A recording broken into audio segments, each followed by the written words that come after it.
அவர் மாத்திரையை வந்து ஐபிஎல் விளையாடுற இடத்துல போயிட்டு நசுக்கிட்டு பவுடர் ஆக்கி அதை பாலாடையில போட்டு ஊத்தி கொடுக்கறதுக்காக கூட்டு போயிருக்காரு. ஆமா ஆமா இதெல்லாம் நம்புற மாதிரியா இருக்கு? இதே வந்து ஒரு 10 வருஷத்துக்கு முன்னாடி போத பொருள் எல்லாம் இருந்துச்சு, எல்லாம் ஓடிச்சு.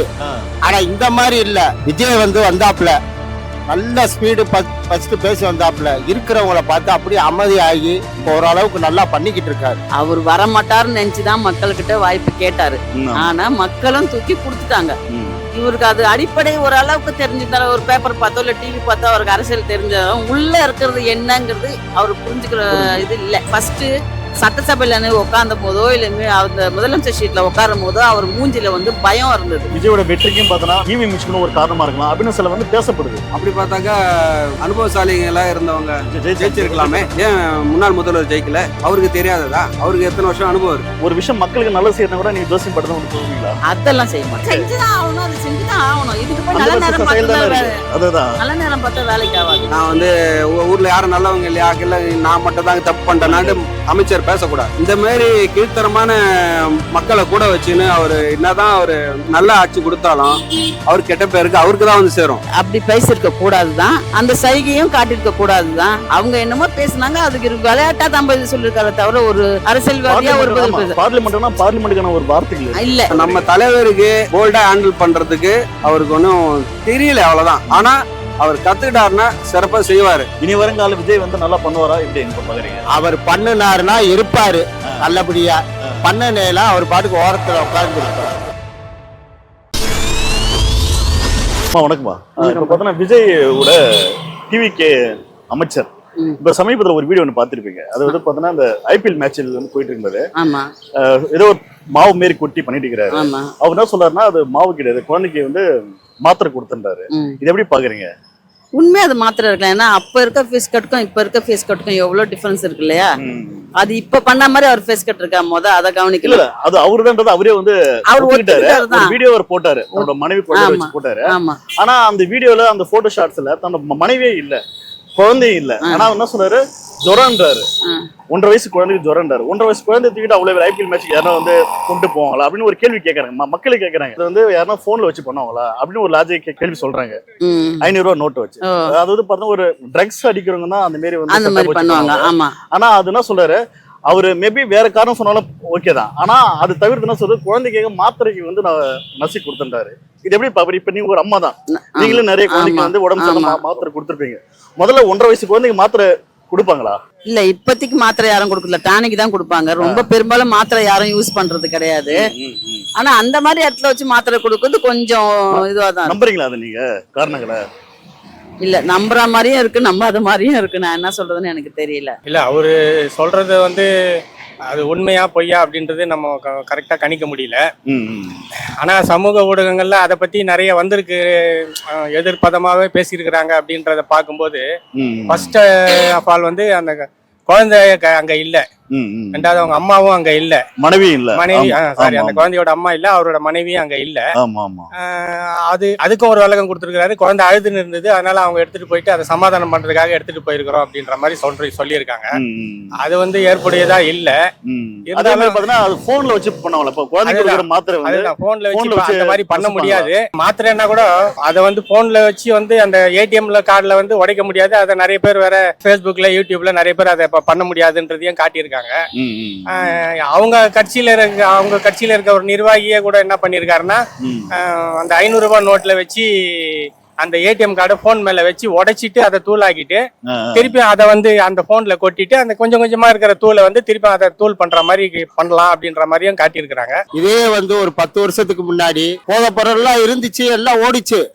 ஆனா இந்த மாதிரி இல்ல. எனக்கு இந்த 10 வருஷத்துக்குள்ள இந்திக்காரங்க வந்தாயிலோ, இந்திக்காரங்களை பூரா நிப்பாட்டுங்க, பூரா போயல கஞ்சா எல்லாம் எடுக்கலாம் நீங்க. ஆனா இப்ப அவங்க கையில தான் இருக்கு. ஆனா விஜய் அவங்க தான் கடத்துறாங்க, இல்ல கொண்டு வராது. இல்ல இந்திக்காரங்க வந்து ஸ்டாப் பண்ணணும்னு சொல்லக்கூடாது இல்ல. ஏன்னா இங்க உள்ள மக்களும் வாழ போறாங்க, அங்க அவங்களும் இங்க வராங்க. நான் என்ன சொல்றேன், நீங்க சொல்லுங்க. ஏன்னா விஜய் கூட பார்த்தனா அந்த மக்களுக்கு பாதுகாப்பு கருது வாழட்டும் வேணாம்னு சொல்ல. ஒரு கட்டட வேலைக்கு போய் பாருங்க, ஒரு 10 பேர்ல கீழே இறங்குடான்னு சொல்லுங்க, அங்கிட்டு இங்கிட்டு டப்பு டப்புன்னு ஒழிச்சு வைப்பாங்க. அவனை போய் அவங்க இறங்குறப்ப சக்கு சக்கு நின்றுக்கிறணும். நின்றீங்கன்னா அவங்க பைக்கெட்ல என்ன இருக்கு?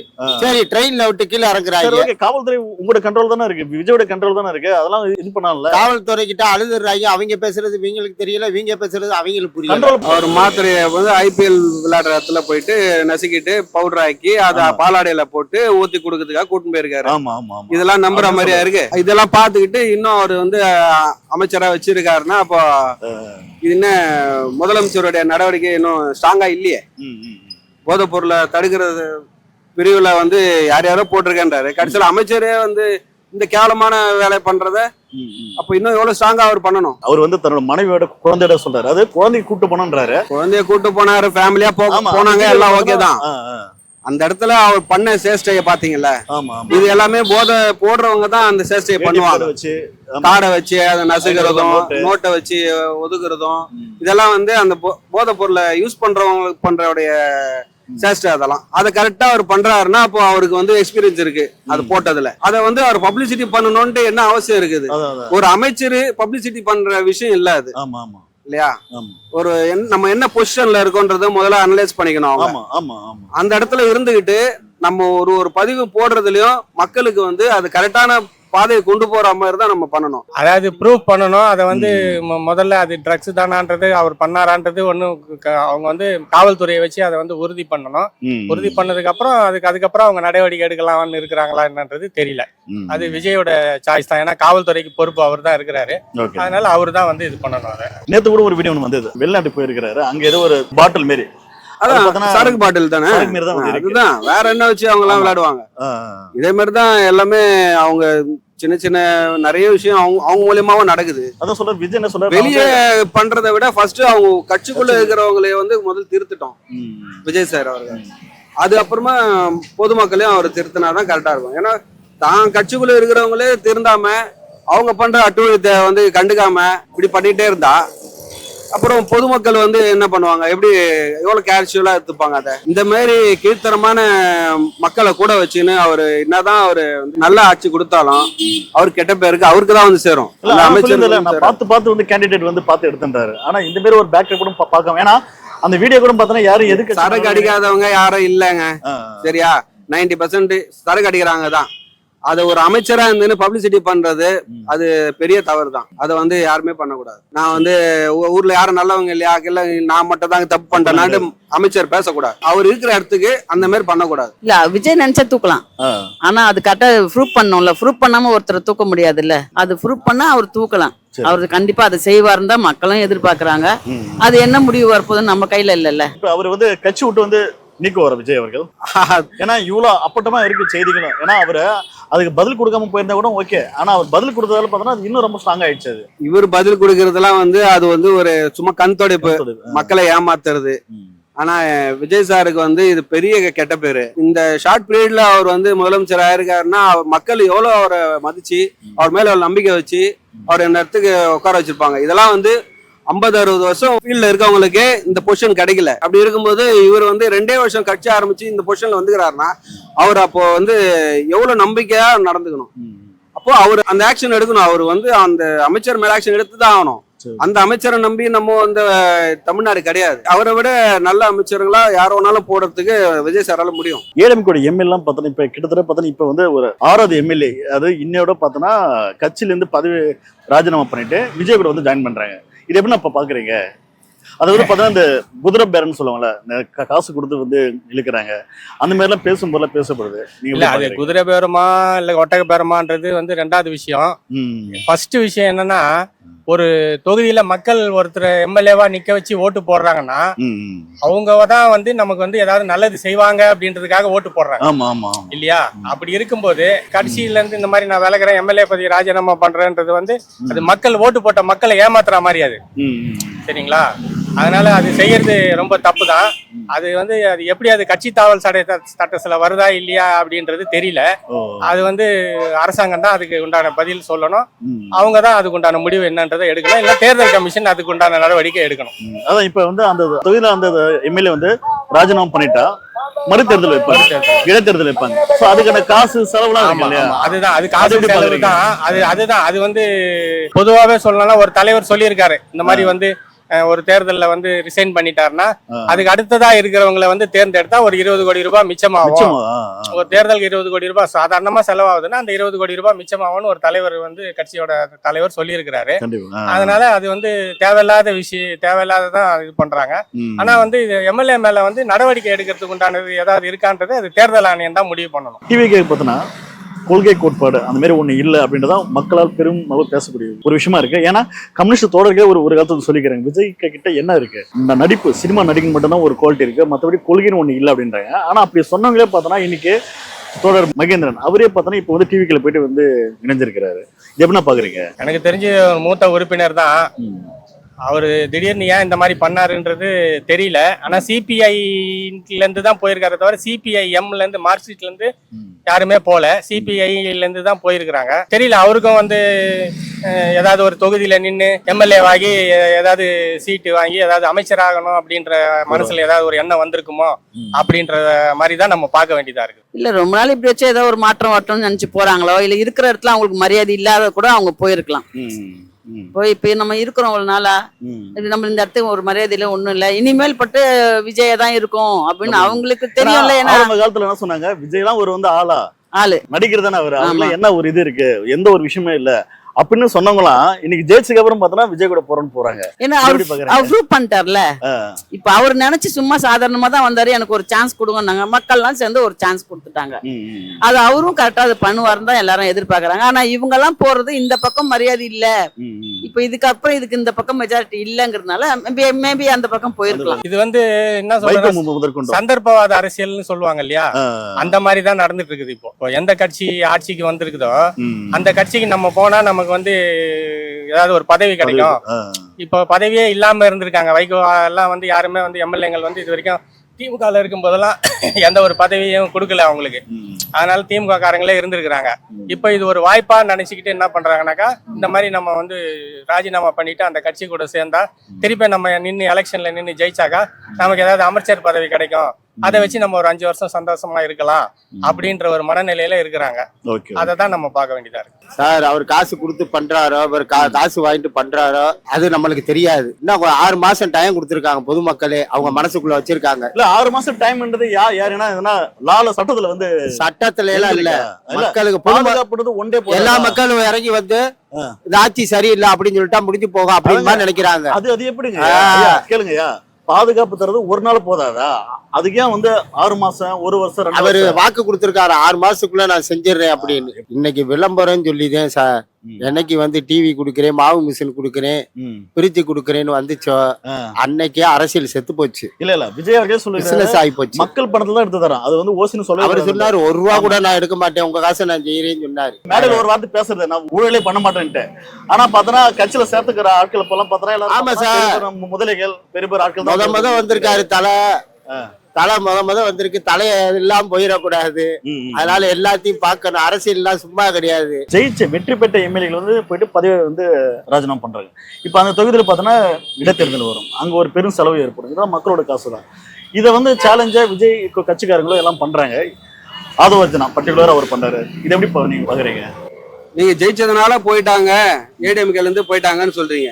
ஜெயிக்காமலே முன்னாள் முதல்வர் போயிருக்காரு, ஆனா அவர் இன்னைக்கு ஜெயிச்ச எம்எல்ஏ இருக்காரு இல்லையா, ஓபிஎஸ் திமுகவுக்கு போயிருக்காரு. ஆமா ஆமா, கட்சி தாவலுங்கிறது தவறு இருக்கு. அது வந்து சகஜமான மக்கள் வந்து ஒரு ஹோப்பா ஒரு ஆளை வந்து ஓட்டு போட்டு ஜெயிக்க வைக்கிறாங்க. இது எப்படி பாக்குறாங்கன்னா, விஜயோட கூட்டணி ஆட்கள் வந்து நாளைக்கு எப்படி வேணா கோச்சிட்டு போவாங்க, மேபி கட்சி விட்டு போவாங்க, ஆட்சிக்கு வாய்ப்பு இருக்கு. அதனால பாத்தனா விஜய் கட்சியிலும் அதனால பாத்தனா பெரும் செலவுகளை ஏற்படுத்தி, இதெல்லாம் மக்களோட காசு தானே. இப்ப இன்னும் இந்த 6 தொகுதியில வந்து இடைத்தேர்தல் நடந்தா இது யாரோட காசு? இப்படிதான் வந்து மக்கள், இது மக்களோட வரி பணம் தான், அது நாசமாக்குறது தான். அப்ப இல்ல காலகாலமா எல்லாரும் பண்ணிட்டு தான் இருக்காங்க. இப்ப நீங்க கரெக்டா செயல்பட்டீங்கன்னா, இன்கேஸ் பிஜேபியோட சொல் பேச்சு நீங்க கேட்காம இருந்தீங்கன்னா, கம்யூனிஸ்ட் கட்சிகளோ இல்ல விசிக போன்ற கட்சிகளோ ஏன் கட்சி விட்டு வெளியே போக மாட்டாங்க.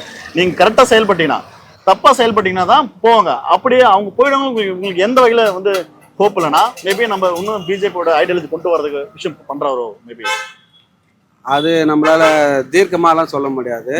ஏன்னா இணக்கமா இருக்கிற மாதிரி அவர் இது வரைக்கும் இல்ல காமிச்சது இல்ல அசம்பிளியில் பார்த்தனா ஆளுநர் பார்த்தனா விஜய் போற்றினார் பாத்தீங்களா இல்லையா? போற்றி புகழ்ந்தாரு. அது ஒரு விஜய் தலைவர் பேச பார்த்தா அவர் நல்லா பண்ணுவாருன்றாரு. எப்படிங்க ஒரு ஆளுநர் சொல்றாரு விஜய் பேச பார்த்தா நல்லா பண்ணுவாருன்றது எந்த லாஜிக்ல அது? ஆளுநர் கவர்னருக்கு ஈக்குவல் ஜனாதிபதி நம்ம நாட்டுக்கு எப்படி ஜனாதிபதி முக்கியமோ அது மாதிரி நம்ம தமிழ்நாட்டுக்கு கவர்னர் முக்கியம். ஆமா ஆமா. எல்லாத்துக்குமே வந்து ஸ்ட்ரைட்டா பிரதமரை பார்த்து பேசிட முடியாது. ஆமா. அதுக்காக தான் கவர்னர் வச்சிருக்காங்க தமிழ்நாட்டுக்கு. ஒரு மாநிலத்துக்கும் வச்சிருக்காங்க. எல்லாத்துக்குமே எல்லாரும் வந்து ஸ்ட்ரைட்டா பேச முடியாது இல்லையா? அதுக்காக வச்சிருக்காங்க. அது ஓகே தான். அதுக்காக அவர் பாராட்டக்கூடாதுன்றதுல என்ன இது இருக்கு? இணக்கமா போறவரோ அப்படின்றாங்க. அது இது போனா பிஜேபியோட அஜெண்டா ஐடியாலஜி அவங்க விஷயங்கள் வந்து விஜய் மூலமா செயல்படுத்த பாக்குறாங்களோ? எல்லா மாநிலமும் இந்திய தலைவர் மேல தலைவர்கிட்ட கூட்டணியில இருந்துதான் ஆகணும். ஆனா இவர் கூட்டணி இல்லாம இங்க இப்ப ஜெயிச்சிருக்கிறதுனால அவங்க கூட்டணி ஆட்சியில இல்லாதனால இங்க இணக்கமா போவாங்கன்ட்டு எதிர்கட்சிங்க சொல்லதான் செய்வாங்க. அது அவரு தான் தெளிவுபடுத்தணும். விஜயோட ஆட்சி இப்ப கிட்டத்தட்ட பார்த்தீங்கன்னா 1.5 மாசம் கிட்ட ஆகுது. எப்படின்னா இருக்கு? அதாவது என்ன சொல்றதுன்னா நிறைய விஷயங்கள் வந்து அவருடைய கவனத்துக்கு போச்சா என்னன்றது தெரியல. முக்கியமா எங்க இப்போ நான் ஆட்டோ தொழிலாளின்ற முறையில நான் என்ன சொல்றேன்னா சாலைகள் வந்து இது வரைக்கும் வந்து 5 வருஷத்துல எந்த சாலையுமே வந்து இந்த மெட்ரோ வேலை ஆரம்பிச்சதுல இருந்து எந்த சாலையுமே வந்து ஒழுங்கா இல்ல. எல்லா சாலையும் குண்டும் குழியுமா இருக்குது. அதனால முதல்ல ஒரு என்ன பண்ணணும்னா இந்த சாலைகளை சீரமைச்சு வேலை முடிஞ்ச மெட்ரோ இது இப்ப போரூர்ல இருந்தோ பூந்தமல்லியில இருந்தோ வடபழனி வரைக்கும் மெட்ரோ ஜூலைல விடுறாங்க அப்படின்னு சொல்லியிருக்கிறாங்க. அந்த விடுறதுக்கு முன்னாடி முதல்ல சாலைகள் வந்து அந்த ஆற்காடு ரோடுல இருந்து போரூர்ல இருந்து நம்ம லிபர்ட்டி வரைக்கும் இருக்கிற கோடம்பாக்கம் வரைக்கும் இருக்கிற அந்த சாலைகள் மற்றபடியா இருக்கிற உள்ள இருக்கிற சாலைகளும் நிறைய வந்து டேமேஜா இருக்குது. அந்த சாலைகள் சரி பண்றதுக்கு உண்டான இதுவும் பார்க்கணும். சில இதுல வந்து இன்னும் நிறைய அவர் செய்ய வேண்டி இருக்கு. சரி 1.5 மாசம் தான் ஆகுது, ஒரு 6 மாசமா டைம் கொடுங்க அப்படின்னு சொல்லி கேட்டிருக்கிறதுனால பார்க்கலாம், ஒரு 6 மாசம் என்ன பண்றாருன்றத பார்க்கலாம் அப்படின்றதுதான் என்னுடைய. விஜய் வந்து வந்தாப்புல நல்ல ஸ்பீடு ஃபர்ஸ்ட் பேசி வந்தாப்புல இருக்கிறவங்கள பார்த்து அப்படியே அமைதியாகி ஓரளவுக்கு நல்லா பண்ணிக்கிட்டு இருக்காரு. என்னைய பொறுத்த அளவுக்கு நல்லா இருக்கு. ஆமா, இப்போதைக்கு பண்ணிக்கிட்டு இருக்காரு. ரெண்டாவது வந்து இவர் செய்ய வேண்டியது என்னன்னா அவங்க கூட இருக்கிற பேக்ரவுண்ட வந்து இவர் அனுசரிச்சு தான் இன்னும் போகணும். இந்த கட்டை வந்து அவருக்கு தெரியாது. சினிமால போனா நடிச்சோம், அது வந்து அவர் வாழ்ந்துட்டாரு. அவர் அப்படியே வாழ்க்கையில அனுபவிச்சு வந்துட்டாரு. அவர் வந்து எப்ப வர்றதுன்னா துப்பாக்கி படத்துல வரவரு ஃபீல்டுக்கு அரசியலுக்கு வர வேண்டியது. இப்ப வந்து லேட்டா வந்துட்டாப்ல, லேட்டஸ்டா வந்திருக்காப்ல. நல்லா செய்யணும் மக்களுக்கு.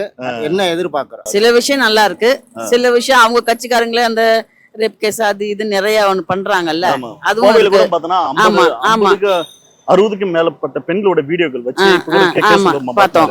புரியுதுங்களா? இப்ப அவரு அவங்க இதுக்கு முன்னாடி பண்ணிருக்கலாம். இந்த கட்சியில வந்ததுக்கு அப்புறம் பண்ணாங்களான்னு நம்மளுக்கு தெரியாது. பண்ணாங்கன்றது. ஆனா விஜய் ஏதோ ஒரு கண்டன அறிக்கை கூட வந்து கொடுக்க மாட்டேங்கிறாரு. அவர் சைலண்டாவே இருக்காரு. அவர் ரொம்ப பேசவும் மாட்டேங்கிறாரு. ஆமா, கண்டிப்பா தப்புதான்.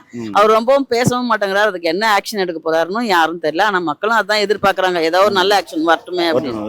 சட்டம் ஒழுங்குன்றது போன ஆட்சியிலேயே கடைசியில ஒரு 6 மாசத்துக்கு முன்னாடி நிறைய பாலியல் குற்றங்கள் அதெல்லாம் நடந்தது. சட்டம் ஒழுங்கு சரியில்லை அப்படின்னு சொல்லி தான் இவர் மேடையில பேசி தான் வந்து சட்டம் ஒழுங்கு சரி பண்ணிடுவேன் அப்படின்ற மாதிரி பண்ணி எல்லாம் பண்ணாரு. பட் இவங்க ஆட்சியிலயும் அதுதான் நடந்துட்டு இருக்குது. ஆனா அது எதனால நடக்குது அப்படின்றத வந்து இன்னும் கண்டுபிடிக்க முடியல அவங்களால.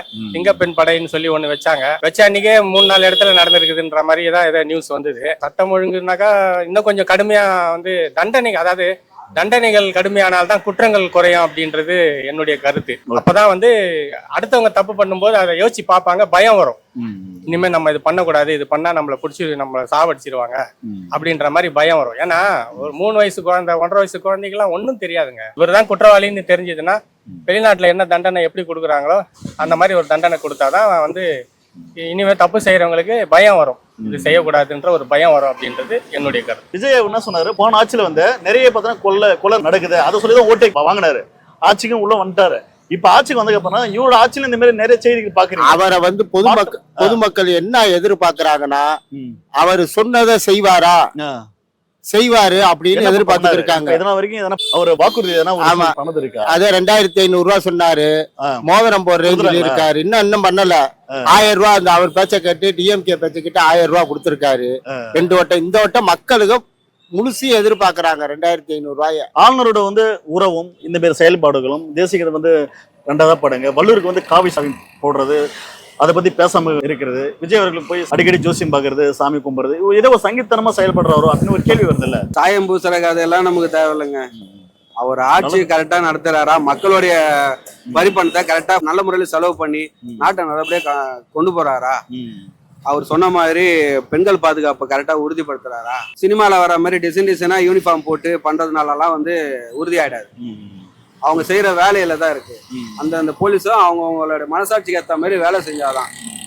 ஒரு பணக்கார பொண்ணுக்கு பிரச்சனைனா போலீஸ் இறங்கி காப்பாற்றும்.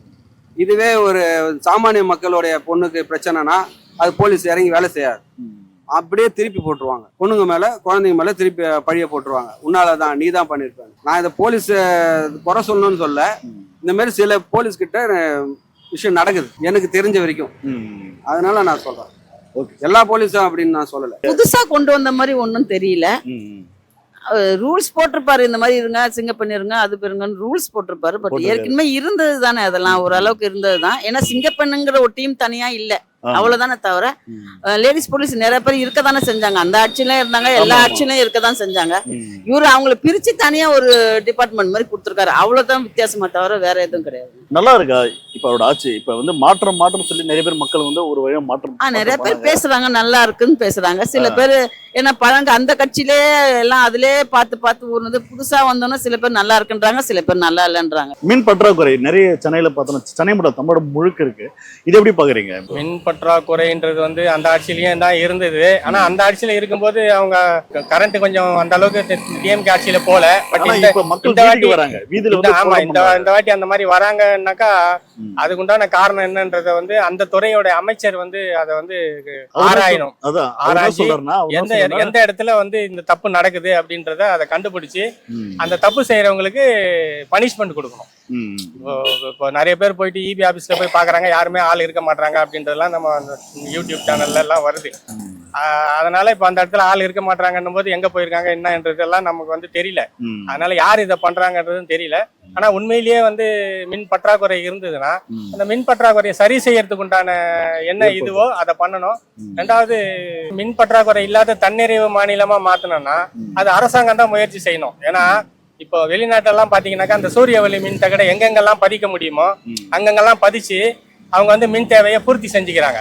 அந்த மாதிரி ஒரு சூரிய தகடை எங்கெங்க பதிக்க முடியும்ன்றத அவங்க ஆராய்ச்சி பார்த்து அதுக்குண்டான வேலையை இந்த 5 வருஷ காலத்துக்குள்ள இருக்கிற ஆட்சியில் இருக்கிற மாதிரியே செஞ்சாங்கன்னாக்கா அவங்களுக்கு மின் பற்றாக்குறை இந்த மாதிரி வராது அப்படின்றது சொல்லலாம். அதுக்கு விஜய் என்னமோ சொல்லுவாரா இல்லையா? மோடியை தான் கேட்கணும். மோடி தான் எல்லாம் வில்லேஜ் சைடு பூரா உங்களுக்கு கரண்ட் சூரியன் மின்சாரத்துல தயார் பண்ணித்தாரு. இல்ல விஜயோட ஆட்சி தானே போயிட்டு இருக்கு. இங்க தமிழ்நாட்டோட முதல்வர் யாரு? அதுக்கே நீங்க மோடியை கொண்டு போறீங்க. மோடி தான் அங்க போய் இழுக்கிறாரு. அவங்க கரண்ட் எல்லாம் வேணாம், நம்மளோட கண்ட்ரோல் தானே இருக்கு, தமிழ்நாடு கண்ட்ரோல் தானே இருக்கு. தமிழ்நாட்டுல ஒரு மின்வெட்டு பிரச்சனை அவர் தானே முழுக்க இது பதில் சொல்லணும். அது ஏதோ ஒரு பின்தங்குறாரு, அது என்னன்னு தெரியல. அது பாவம் புதுசா அரசியல்ல முழிச்சுக்கிட்டு இருக்காரு. ஒரு தெரியாத ஒரு மந்தையில இருந்து ஒரு ஆட்டுக்குட்டியை தெரிஞ்ச இடத்துல போட்டா அது ஆட்டுக்குட்டி பொழைச்சுக்கிறோம். தெரியாத இடத்துல இங்கிட்டும் பாக்குது. அதாவது ஒரு 4-5 வருஷத்துக்கு முன்னாடி பாத்தீங்கன்னா இதே மாதிரி தான் மின் தட்டுப்பாடு இருந்துச்சு. ஆனா கலைஞர் பீரியட்ல அந்த அளவுக்கு இல்ல. ஆனா போன வருஷம் எல்லாம் அந்த மாதிரிலாம் இல்ல. போன வாட்டி இருந்ததுலாம் அப்படி இல்ல. இப்ப திடீர்னு வந்திருக்கு. அது மக்களும் புரிஞ்சுக்கணும். ஏன்னு கேட்டீங்கன்னா இப்ப இந்த தெருவுல ஒரு 10 ஏசி போடலாம்னா அந்த அளவுக்கு தான் அந்த கெப்பாசிட்டி தான் அந்த கரண்ட்ல இருக்கும். அந்த இடத்துல 20 ஏசி 30 ஏசி போட்டா அந்த கரண்ட் பாக்ஸ்லாம் தாங்கணும்ல. அது இழுத்து எல்லாருக்கும் கொடுக்கும் போது அது சூடாயே தானே அது கரண்ட் இல்லாம போயிடும். அது யோசிக்கணும். இதுவும் யோசிக்கலாம், அதுவும் யோசிக்கலாம். அவ்வளவுதான், வேற ஒண்ணும் இல்ல. இப்ப ஆளுநரோட விழாவில பாத்தனா இப்ப அசம்பிளி நீங்க பாத்துருக்கீங்க. விஜய் அவர்கள் பாத்தனா முக ஸ்டாலின் தோத்துட்டாருல, எங்க உங்க அப்பாவை காணோம் அப்படின்னு ஒரு ஆணவத்துல பேசுற மாதிரி இருக்கும் அந்த வார்த்தைகள். அப்படிதான் சொல்றாங்க மக்கள். இது எப்படி நீங்க பாக்குறீங்க? இல்ல, அப்படி பேசிருக்க கூடாதுதான். அந்த சைகையும் காட்டிருக்க கூடாதுதான். புரியுதுங்களா? அவங்க என்னமோ பேசுனாங்க, அதுக்கு விளையாட்டா தான் சொல்லிருக்காரு தவிர ஒரு அரசியல்வாதியா ஒரு பார்லிமெண்ட்டுக்கான ஒரு வார்த்தைகள் இல்ல இல்ல. அவரு பாரம்பரியமா அந்த மாதிரி யாரும் பண்ண மாட்டாங்க. இது ஒரு புதுசா பண்றாரு. ஏன்னா ஒரு ரீல்ஸ் மோகன்றாங்க. ஆமா, இது எப்படி பாக்குறீங்கன்ற இருக்கலாம். ஏன்னா அவருக்கு நிறைய பாராட்டு கைத்தட்டல் பார்த்து அவர் பழக்கி அரசியலுக்கு வந்ததுனால சட்டசபையிலேயே அந்த மாதிரி கைத்தட்டல் வாங்க நினைச்சிருக்கலாம். அவ்வளவுதான், வேற ஒண்ணும் இல்லை. பார்லிமெண்ட்ல இவங்க இதை பண்றது பெரிய தவறு தான். ஏன்னா தோல்வி வெற்றிங்கிறது எல்லாத்துக்கும் ஒரு தராசு மாதிரி தான். முன்ன பின்ன வரும். நாளைக்கு நமக்கும் தோல்வி வரும். விஜய்க்கு ஒரு நாளைக்கு அதான் அதுதான் விஜய்க்கு வர்றது தான் நான் சொல்றேன். அதுக்காக வந்து ஒருத்தர் தோத்துட்டாருன்றதுக்காக அவங்கள குத்தி காமிக்கிறது, அப்பாவை காணோன்னு கலாய்க்கிறது, இது வந்து ஒரு முதல்வர் செய்யற வேலை கிடையாது. ரீல்ஸ் முகத்திலே இன்னும் அப்படியே இவரு இன்னும் சினி ஃபீல்ட்ல இருக்கிற அந்த செட்டிங்லயே இன்னும் வாழ்ந்துட்டு இருக்காரு. இன்னும் அந்த மைண்ட் செட்டை விட்டு வெளியே வரணும். அதே மாதிரி ரீல்ஸ் போடுறதுக்காகவே அவரு கை ஆக்ஷன் காமிச்சது அதெல்லாம் வந்து ஒரு முதல்வர் செய்யக்கூடாது. ரொம்ப சீப்பா இருக்கு. அவருடைய பதவிக்கு அது அழகில்லை. இவர் ஒரு தமிழ்நாட்டுக்கு ஒரு அப்பா மாதிரி இவரே நினைச்சுக்கணும். நினைச்சு தான் குழந்தை முதல்வர் தான். நம்ம நாட்டு மக்கள் நம்ம குழந்தைகளா நினைச்சு பாவிச்சா மட்டும்தான் அந்த அந்த நாடையும் அந்த மக்களையும் நம்ம காப்பாற்ற முடியும். அதனால அதுக்காக நான் வந்து அப்பான்னு கிண்டல் பண்ணல, நான் வந்து உணர்ச்சி பூர்வமா தான் சொல்றேன். ஒரு குழந்தையா நம்ம பாதிச்சா மட்டும்தான் ஒரு உயிரையும் நம்மளால காப்பாற்ற முடியும். அரசு பள்ளியில பார்த்தீங்கன்னா ஸ்கூல்ல விஜயோட பர்த்டே வந்துச்சுல, அந்த பர்த்டே அன்னைக்கு போயிட்டு அந்த பசங்களை வந்து வாழ்த்து சொல்ற மாதிரியும் ரீல்ஸ் எடுத்த சில போட்டோலையும் பார்த்துருப்பீங்க. அந்த கட்சியோட வந்து குஷியானந்துங்கிறாருல, அவரே போயிட்டு ஒரு கேம்லாம் வச்சு பண்றாரு, விஜய் சாரை வந்து போர்ட்ரேட் பண்ண மாதிரி. இது எப்படி பாக்குறீங்க? அரசு பள்ளியில வந்து மாணவர்களுக்கு வந்து விஜய் வந்து ஒரு ரோல் மாடலா காட்டணும் அப்படின்னு மாதிரி பாக்குறாங்க. அதுதான் அது வந்து தவறு. பசங்களை வந்து படிக்கிறதுக்கு உண்டான என்னவோ அதை தான் பண்ணணுமே தவிர இந்த பாட்டு பாடுறது, சினிமா பாட்டு பாடுறது, அதை சொல்லி கொடுக்கறது, முதல்வர் வாழ்க, விஜய் அண்ணா வாழ்க அப்படின்னு சொல்றதுன்றது வந்து அது இது வரைக்கும் இருந்த, எனக்கு தெரிஞ்சு இது வரைக்கும் இருந்த வந்து எந்த ஆட்சியிலுமே அந்த மாதிரி வந்து எதுவுமே பண்ணது கிடையாது. அதாவது என்ன ஒரு அரசு விழாவா இருந்த, அதாவது சுதந்திர தினம், குடியரசு தினம் மாதிரி இருந்தா கூட சரி, ஏதாவது ஒண்ணு நடக்குதுன்னா சரி ஒரு நாட்டுப்புற பாடல் போடலாம், அதுக்கப்புறமா ஒரு சினிமா பாடல் போடலாம், அப்புறம் ஒரு கர்நாடக சங்கீதம் போடலாம்.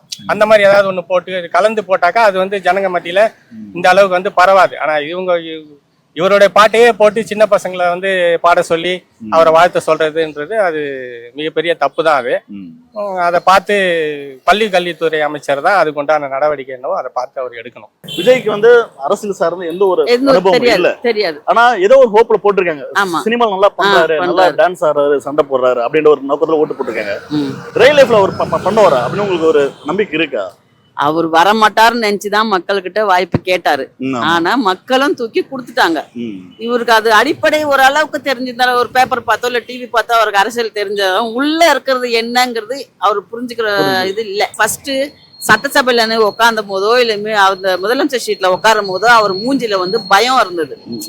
என்ன பண்ண போறோம், இது எப்படி போகுது, ஏன்னா அவருக்கு தலையும் தெரியாது வாழும் தெரியாது. கொடுத்துட்டாங்க, உட்காந்துட்டோம். இது சினிமா கிடையாது கட் பண்ணிட்டு ஆக்ஷன் சொல்லி பண்றதுக்கு. இது வந்து எல்லாமே நேரு. கண்டிப்பா கண்டிப்பா ஒரு 70% அனுபவம் கிடையாது. அசம்பிளியில பாத்தீங்கன்னா இப்ப பாத்திருப்பீங்க செய்தி கூட பாத்தீங்கன்னா, அசம்பிளியில பாத்தீங்கன்னா தேசிய கீதம் வந்து 2 முறை பாடினாங்க, தமிழ் தவிர்த்து வந்து 1 முறை தான் பாடினாங்க. எப்பவுமே காலங்காலமா எப்படி பாருங்கன்னா தமிழ் தவிர்த்த முதல்ல போடுவாங்க, தேசிய கீதம் லாஸ்டா போடுவாங்க. நான் இருக்கிற உண்மையை சொல்லணும்னா தேசிய கீதம் பாடினது தப்பு கிடையாது. 2 முறை பாடினாலோ 3 முறை பாடினாலும் நாம எல்லாரும் இந்தியாவில தான் இருக்கோம். ஒரு காரணம், இப்ப போன ஆட்சியில பார்த்தோன்னா ஆர்.என். ரவி இருக்கிறாருல, அவரு தான் சொல்லியிருந்தாரு தமிழ் தவிர்த்து பாடுறீங்கன்னா முதல்ல தேசிய பாட சொன்னார், தமிழ் தவிர்த்து அப்புறம் தான் பாடுனாரு. அது வந்து போட்டியே சொன்னால அப்படிலாம் கிடையாது. தமிழோட முறை பாரம்பரிய பண்பாடுனா எப்பயுமே தமிழ் தவிர்த்த முதல்ல கடைசி தான் தேசிய கீதம். ஆனா அப்படின்னா சொன்னாரு தமிழ் அட்லீஸ்ட் நீங்க அப்படி பாடலாம் கூட தமிழ் தவிர்த்து பாட்டு உடனே தேசிய கீதம் பாடுங்க, கடைசியும் தேசிய கீதம் பாடுன்றாங்க. அப்ப இன்னொரு வாய்ப்பு ஒண்ணு போதில்லை. அதாவது தமிழ் மீது பற்று இருக்குது, இந்தியா மீது பற்று இருக்குது, யாரும் வந்து இல்லைன்னு சொல்லல. 2 முறைன்னு போது அது இன்னும் ஒரு பெருசா இதாக இல்லையா? அப்ப வந்து யாருக்கே ஒருத்தர் வந்து நம்ம அடிமையாகிற மாதிரி தானே வந்து இருக்கு. அப்ப தமிழ் தவிர்த்து இன்னொரு முறை பாட வேண்டியதானே பண்ணி அப்படின்னு ஒரு கேள்வி இருக்குல்ல. அப்ப அது காலங்காலமா போலப்பட்ட ஒரு இது இருக்குல்ல, மரபை வந்து உடைக்கிற மாதிரி தானே இருக்கு. இது மரபு உடைக்கிற சமாச்சாரம்லாம் ஒன்றும் கிடையாது.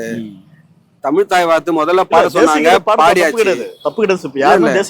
இதுக்கு ஈக்குவலா அதை வந்து போட்டி போட்டு வந்து பண்ணணும் அவசியமே இல்ல. அது அவசியம் என்னன்னு கேக்குறேன். போட்டி போடணும், இதுக்கு ஈக்குவலா தான் அது பண்ணணும், இதுக்கு ஈக்குவலா தான் பண்ணணும், போட்டி போடணும் அவசியமே இல்ல. நம்ம எல்லாரும் இந்தியன் தானே. இந்தியால சுதந்திரம் வாங்கறதுக்கு முன்னாடி நம்ம எப்படி அடிமைப்பட்டு கிடந்தோம், அந்த தேசிய கீதம் பாடுறதுனால நம்ம எல்லாருக்கும் ஒற்றுமை வரணும்னு தான் பாடுறாங்க. யாரையும் பிரிச்சு பண்ணக்கூடாது, நாட்டுக்கு நாடு மாநிலத்துக்கு மாநிலம் பிரிக்க கூடாதுன்ட்டு தான் அந்த தேசிய கீதத்தை பாடுறது. அத போய் வந்து நீ 2 வாட்டி பாட்ட 3 வாட்டி பாட்ட 1000 வாட்டி பாட்டோங்க. நம்ம எல்லாம் இந்தியன் தான் அதுக்கப்புறம் தான் தமிழ். ஃபர்ஸ்ட் ஒரு காலத்துல வெள்ளக்காரன் வரது முன்னாடி பார்த்தோம்னா தனித்தனி நாடா தான் வந்து இருந்தது. வெள்ளக்காரன் வந்து தான் இந்த ஒரு நாடா வந்து ஆக்கணும். இப்ப தேசிய பற்று யாருக்கு வந்து இல்லைன்னு சொல்லல, எல்லாரும் சரி நம்ம வந்து தமிழ்நாடுங்கிற பேர் இருக்கிறதுனால நம்ம தமிழ் நாடா ஆயிடாது இல்லையா? இது மாநிலம் தானே. அப்ப இந்தியாவில தான் நம்ம ஒன்னா இருக்கோம். அது அந்த ஒரு அதுக்காக நம்ம பிரிச்சு பேச முடியாது. அது வந்து பார்த்தோன்னா நம்ம வந்து பாகிஸ்தானோ இல்ல இலங்கையோ கிடையாது, நம்ம இந்தியாவுடைய பாடலை பாடுறதுல எந்த தவறும் கிடையாது. இல்ல தேசிய பாடுறது எந்த தப்புன்னு சொல்லல. இந்த முறை வந்து அது வந்து 2 முறை பாட வைக்கிறது பார்த்தோன்னா RN ரவிக்கோ இல்ல பிஜேபிக்கோ வந்து அடிமைப்பட்டு போற மாதிரி அவங்க சொல் பேச்சு கேட்கற. இப்ப பார்த்தோன்னா ஒரு காலத்துல வந்து சினிமா தேட்டர் வந்து தேசிய கீதம் பாடுன்னு சொல்லி கம்பல்சரி போடுறாங்க. ஆமா, அது தேசிய உணர்வு வந்து என்கிட்ட வந்து இருக்கு. நான் படத்துல போய் பல்லான படம் கூட பார்ப்பேன். நீ அங்க வந்து தேசிய கீதம் பாடுறான்றது ரொம்ப தப்பான. ஆனா இப்ப இன்னைக்கு அவங்களே அது வந்து உணர்ந்து ஆமா ஆமா இப்ப வந்து தேட்டர்ல பாடுற மாதிரி இல்ல. அதாவது நீ என்ன தேசிய கீதம் பாடுறான்னு சொல்றது வந்து அது ஒரு அழுத்தம் தானே. எனக்கு பற்றுக்குதுன்றது நான் தான் காட்டணும், நீ வந்து பற்று இருக்க காட்டு அப்படின்னு கேட்கறது அவ்வளவு தப்பான விஷயம் தானே. அந்த மாதிரி தானே இது வந்து இருக்கு. நீ கம்பல்சரி வந்து 2 முறை பாடு அப்படின்னு சொல்றது ஒண்ணு வந்து இருக்கு தெரியுமா? அதுதான் அங்க வந்து பெரும் கேள்வி. அழுத்தம் கொடுக்கறது தப்பு தாங்க. அதுதான் வந்து இருக்கு. ஆனா 2 முறை நீ பாடுன்றது இனி யாரு சொல்றது இதை வந்து 2 முறை பாடுன்றது அப்படின்னு ஒரு கேள்வி இருக்குல்ல. அதுதான் இப்ப வந்து பேசும் பொருளா இருக்கு. சுயமரியாதை ஒண்ணு இருக்குல்ல, தமிழ்நாட்டோட மாநில உரிமை. ஏன்னா நம்ம இங்க நம்ம ஒண்ணு செவிசாக்கி தான் நிறைய விஷயம் வரும். இப்ப நாளைக்கு வந்து ஹிந்தி பாடுறான்னு சொல்லுவான். ஏங்க நல்லதாங்க, இந்தியால தான் இப்ப வாழ்றேன், ஹிந்தி படிச்சா என்னங்க, இந்தியா வந்து இந்திய படிக்க சொல்லி ஃபர்ஸ்ட் திணிச்சதே காங்கிரஸ் தானே. ஆமா ஆமா ஆமா ஆமா ஆமா வந்து ஆனா இன்னைக்கு அது அன்னைக்கு இருக்கிற வந்து அரசுல அப்படி பேசுனாங்க. ஆக்சுவலா அம்பேத்கரே சொல்லிக்கிறாரு. அதுக்காக தானே அன்னைக்கு தமிழ் போர் நடந்தது. ஆமா ஆமா ஆமா ஆமா தமிழுக்காக போர் நடந்தது. அதை வச்சுதானே இப்போ சிவகார்த்திகேயன் படமும் எடுத்திருக்காங்க. நீங்க அதை பாத்தீங்கன்னா அதுல இந்திரா காந்தி தான் இருப்பாங்க. ஆமா ஆமா ஆமா அந்த படத்துல தெளிவா காமிச்சிருப்பாங்க. அதுக்காக இப்ப அவங்க தான் அதை பண்ணாங்கன்ட்டு ஆயிடாது இல்லையா? இல்ல அந்த படத்துல கூட காமிச்சிருப்பாங்க. அந்த பொசிஷனுக்கு வரும்போது, தலைவருங்கிற பொசிஷனுக்கு வரும்போது அவங்க செய்ய வேண்டிய அவங்களுடைய பாயிண்ட் ஆஃப் வியூல அது வந்து அவங்களுக்கு சரியா படுது. நாம நம்ம மாநிலத்துல இருக்கும்போது நம்ம மாநில உரிமையை விட்டு கொடுக்காம இருக்கிறது அதுதான் தப்பு கிடையாது. அவருக்கு வந்து ஒரு சினிமால இருந்து வந்ததுனால அவர் முதல்ல அவர் இந்தியனா தான் ட்ரீட் பண்ணிக்கிறார். தமிழனா முழுசா அவரை உள்வாங்கிக்கல. நம்ம ஒரு இந்தியன். அப்படி இருக்கும்போது அந்த பாட்டும் இந்த பாட்டும் எல்லாம் நமக்கு ஒண்ணுதான் அப்படின்ற கருத்துல தான் அவர் போயிட்டு இருக்காரு. இப்போ நம்ம இதுக்கு முக்கியத்துவம் கொடுத்தாதான் நம்மளால இதை வந்து தக்க வச்சு நம்ம மாநிலமா இருக்கோம் அப்படின்றத அவர் உணர ஆரம்பிச்சுதான் இப்ப தமிழ் தாய் வார்த்தைக்கு ஃபர்ஸ்ட் முக்கியத்துவம் கொடுத்து பண்ண வச்சிருக்காரு. கோவில்ல போயிட்டு பார்த்தோன்னா அந்த 1.25 கோடிக்கு வந்து வாழ் வச்சுட்டு வந்தாரு பாத்தீங்களா பெங்களூர்ல போயிட்டு. மத நம்பிக்கை ஓகே, உங்களோட நம்பிக்கை வந்து நீங்க வீட்டுல தான் நீங்க வச்சுக்கணும். ஒரு சிஎம் ஆனதுக்கு அப்புறம் மக்கள் பணிகள் வந்து நிறைய இருக்கு பண்றதுதானே. ஆமா இல்ல ஜெயிச்சிட்டாங்கன்னா ஒண்ணு அவங்களுக்கு பிடிச்ச கோயிலுக்கு போவாங்க வருவாங்க. அது எல்லா தலைவரும் பண்றது. நிறைய விஷயம் சொல்ல முடியாது. மக்களுக்கு பண்ண வேண்டிய விஷயம் இருக்குல்ல, அதை விட்டுட்டு வந்து இதை ஒரு ஃபோக்கஸா பண்றாருல, அதுதான் சொல்றேன். இப்ப ஜோசியம் பக்கத்து நம்பிக்கை இருக்கா? ஜோசியம் பக்கத்துல நம்பிக்கை இல்ல. அப்ப ஒரு விஷயம் மக்களுக்கு நல்லது செய்யணும் கூட நீங்க ஜோசியம் படுத்த வந்து போவீங்களா? அதெல்லாம் செய்ய மாட்டோம். அந்த மாதிரி செஞ்சுதான் ஆகணும். அது செஞ்சுதான் ஆகணும். இதுக்கு போய் நல்ல நேரம் பார்த்தா வேலைக்கு ஆகாது. விஜய் வந்து ஆளுநர் கிட்ட வந்து ரொம்ப வந்து நெருங்கி இருக்கிறாரு. சோ இதுல இருந்து என்ன தெரியுதுன்னா இப்ப விஜயோட வெற்றிக்கும் பார்த்தோன்னா மேபி வந்து இவிஎம் மிஷினும் ஒரு காரணமா இருக்கலாம் அப்படின்னு சில வந்து பேசப்படுது. இவிஎம் மிஷின்ல குளறுபடி நடந்துச்சா? மேபி அப்படி பார்த்தாக்கா இதுக்கு முன்னாடி ரொம்ப அனுபவசாலிகளா இருந்தவங்க ஜெயிச்சிருக்கலாமே. ஏன் முன்னாள் முதல்வர் ஜெயிக்கல? அவருக்கு தெரியாததா? அவருக்கு எத்தனை வருஷம் அனுபவம் இருக்கு. அனுபவம் இல்லாதவரே இவிஎம் மிஷினை குளறுபடி பண்ணி ஜெயிக்க முடியும்னா அனுபவம் இல்லாதவர் எவ்வளவு ஜெயிச்சிருக்கணும்? பெண்கள் பாதுகாப்பு மாதிரி போதை பழக்கத்தையும் அவரு தடுத்து நிறுத்தத்துக்கு அவரு தான் வந்து எல்லாத்தையும் பண்ணணும். ஏன்னா அதிகாரம் அவர் கையில தான் இருக்கு. தன்னுடைய பலம் தெரியாத வரைக்கும் தான் ஹனுமனால எந்த செயலும் செய்ய முடியாம இருந்தது. ஹனுமன் கதையை எடுத்துக்கிட்டீங்கன்னா அவர் பலம் அவருக்கு தெரிய வச்சதுக்கு அப்புறம் தான் அவருடைய செயல்ல ஒரு சாதனை படைச்சார். அந்த மாதிரி விஜய்க்கு அவரோட பலம் அவருக்கு தெரியல, அவருடைய அதிகார பலம் அவருக்கு தெரியல. அது கரெக்டா பயன்படுத்தினாருன்னா அவர் வந்து நிலைய ஆட்சி அமைக்க முடியும். ஒவ்வொரு தலைவரும் அப்படிதான், நம்ம செய்யற நல்லதுல தான் நிலைய ஆட்சி அமைக்க முடியும். ஆனா மாற்றம் வந்தது எல்லாரும் எதிர்பார்ப்பாங்க. அடுத்த 5வது வருஷம் கண்டிப்பா மாற்றத்தை எதிர்பார்ப்பாங்க. இவர் பண்ற செயல்களை பொறுத்து ஒரு அரசால நினைச்சா முடியாததுன்னு எதுவுமே கிடையாதுங்க. என்ன கொஞ்சம் டைம் எடுக்கும், அந்த கால அவகாசத்தை வேணா எடுத்துக்கலாமே தவிர ஒரு அரசாங்கத்தால முடியாததுன்றது வந்து எதுவுமே கிடையாது. எது நினைச்சாலும் அரசாங்கம் நினைச்சா செய்யும். என்னன்னா கொஞ்சம் இப்ப புதுசா அரசாங்கம் வந்திருக்குது, இந்த ஆட்சி வந்திருக்குதுன்றதுனால கொஞ்சம் டைம் எடுத்துக்கிட்டு கொஞ்சம் அதை வந்து கரெக்டா பண்ணணும் அப்படின்றதுதான் என்னுடைய கருத்து. இனி வருங்கால விஜய் வந்து நல்லா பண்ணுவாரா இப்படி இப்ப பாக்குறீங்க? அவர் பண்ணுனாருன்னா இருப்பாரு நல்லபடியா, பண்ணல அவர் பாட்டுக்கு ஓரத்துல உட்கார்ந்து இருப்பாரு. நம்ம தலைவருக்கு எதுவுமே போல்டா ஹேண்டில் பண்றதுக்கு அவருக்கு ஒன்றும் தெரியல, அவ்வளவுதான். ஆனா அவர் கத்துக்கிட்டாருன்னா சிறப்பா செய்வாரு. அதுல ஒன்றும் எந்த தயக்கமும் இல்லை. ஏன்னா புதுசா வந்திருக்கிறதுனால யாரா இருந்தாலும் ஃபர்ஸ்ட் டைம் நல்லா நம்ம பேரை காப்பாற்றணும்ட்டு பண்ணதான் செய்வாங்க. ஏதாச்சும் நல்லது செய்யணும்னு தான் நினைப்பாங்க. கூட இருக்கிறவங்களால கெட்ட பேர் வராம அவர் பார்த்துக்கணும்.